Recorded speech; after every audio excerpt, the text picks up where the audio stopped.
Regardez par exemple ici dans ce pays où on vit maintenant, les gens ont toutes sortes de biens, de confort matériel. Malgré ça, n'importe quel petit malheur qui les touche dans leur vie, ils crient au désespoir. Et ils commencent déjà à douter en Allah subhanahu wa ta'ala, à s'opposer à la prédestinée d'Allah subhanahu wa ta'ala, à remettre en question la sagesse d'Allah subhanahu wa ta'ala. Et par contre, vous regardez dans d'autres pays où les gens sont pauvres et ils ont rien du tout, ils vivent dans la difficulté, dans les problèmes toute leur vie. Malgré ça, tu les vois, ils ont confiance en Allah subhanahu wa ta'ala, ils mettent leur foi en Allah subhanahu wa ta'ala, ils ne perdent jamais l'espoir en Allah subhanahu wa ta'ala, peu importe la difficulté. Donc les kuffars ici, ils ont fait un lien entre la difficulté et ils ont dit que c'était une excuse pour renier Allah subhanahu wa ta'ala. Ils ont essayé de faire croire aux gens que le fait qu'on vit des malheurs et des difficultés, ça explique ou ça justifie le fait de rejeter la foi en Allah subhanahu wa ta'ala. Parce que pour eux, ça se peut pas qu'on vive dans la misère, dans la difficulté, dans les problèmes, et qu'il y ait un Dieu qui existe, qui soit miséricordieux et qui soit bon et juste. Parce qu'ils n'ont pas compris le but de l'existence et que c'est une épreuve et un test qu'on vit et que il y a une sagesse derrière tout ça. Donc, étant donné qu'ils sont aveuglés et aveugles, ils ne voient que ce qu'il y a dans ce monde et ils ne voient pas plus loin que le bout de leur nez et en fait, ils ne cherchent même pas à comprendre non plus parfois. Ils veulent juste s'aveugler et s'encourager dans la mécréance. Toutefois, les gens pauvres, et même, ils n'ont rien à manger, ils n'ont rien, ils vivent dans la difficulté et tout, mais ils sont quand même heureux. Et tu les vois, ils font des enfants, et ils ont des familles, et qu'est-ce qu'ils ont, ils le trouvent, ils remercient Allah subhanahu wa ta'ala,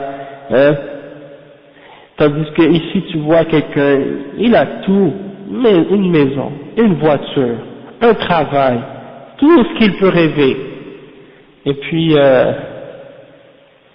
il dit un enfant ou deux maximum, c'est trop cher les enfants, etc. Déjà c'est comme ça ici, donc tu vois que quand les gens n'ont pas la foi, l'effet que ça a sur leur vie, et quand les gens ont la foi, l'effet que ça a sur leur vie. Il y en a qui ont voulu avoir le paradis dans ce monde, et il y en a qui veulent avoir le paradis dans l'autre monde.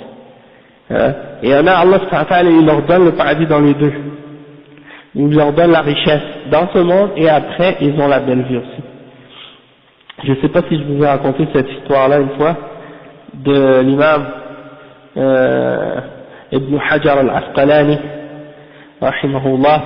Il était un des grands savants de l'Égypte à l'époque, et il avait une position très importante dans le gouvernement aussi, dans le sens qu'il était juge, il avait beaucoup d'argent et il était haut placé dans la société. Il roulait avec un gros carrosse et des chevaux et tout, il était bien, c'est un homme honoré, noble, oui. Et une fois il était dans son chariot et tout, puis il descendait, puis il y a un juif qui était pauvre là, qui était devant lui, quand il est descendu. Et le juif lui a dit, regarde, vous les musulmans, vous dites que vous êtes dans une prison dans ce monde, et que le paradis c'est pour les non-croyants, que la vie d'ici-bas c'est pour les non-croyants et tout, et qu'on va avoir des châtiments dans notre vie, eh ben, il lui dit, comment ça se fait que moi je suis pauvre comme ça, et que je suis malheureux comme je suis, tandis que toi tu es bien, et tu as toute la richesse et les biens de ce monde, et tu es croyant et tout, tu es musulman et tout ça. Alors, l'imam Ibn Hajar al-Asqalani, et ça c'est Cheikh Mohammed ibn Uthaymin qui mentionne cette histoire-là dans son livre Kitab al-Ilm, il dit, le bien dans lequel je suis maintenant, par rapport au paradis, c'est rien. Tandis que toi, le malheur dans lequel tu es dans ce monde, par rapport à l'enfer, c'est rien du tout non plus. Donc quand tu rencontres Allah subhanahu wa ta'ala, si tu restes dans cet état-là, dans cette situation-là, tu vas rentrer en enfer. C'est comme si tu veux même pas comparer le malheur dans lequel tu étais par rapport à le malheur qui t'attend après. Hein? Donc c'était un exemple pour faire comprendre, parce que souvent les musulmans, quand on dit la vie d'ici-bas, Allah, la vie d'ici-bas et les biens de ce monde, Allah l'a créé pour les croyants. À la base, c'est pour les croyants, pas pour les mécréants. D'accord? Mais quand un croyant est privé des biens de ce monde, c'est juste parce que Allah veut lui augmenter sa récompense dans l'autre vie. Hein? Donc ça, c'est un point important à comprendre. Ensuite, qu'est-ce qu'il disait le cheikh?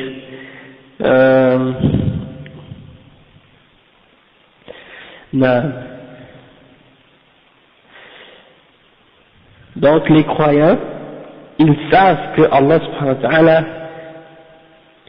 s'ils mettent leur confiance en lui et qu'ils croient en lui et qu'ils se repentent à lui, que la victoire elle est proche et que la miséricorde d'Allah elle est proche, ils ne perdent jamais l'espoir en Allah subhanahu wa ta'ala, peu importe la difficulté.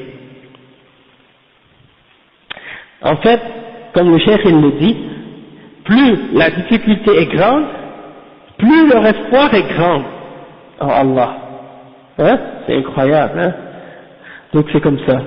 Et il dit وَمَوَاقِفُهُمْ مَعْرُوفَةً كموقف إبراهيم عليه السلام وموقف يعقوب لما فقد أولاده الثلاثة وموقف أيوب عليه السلام الذي بلغ منه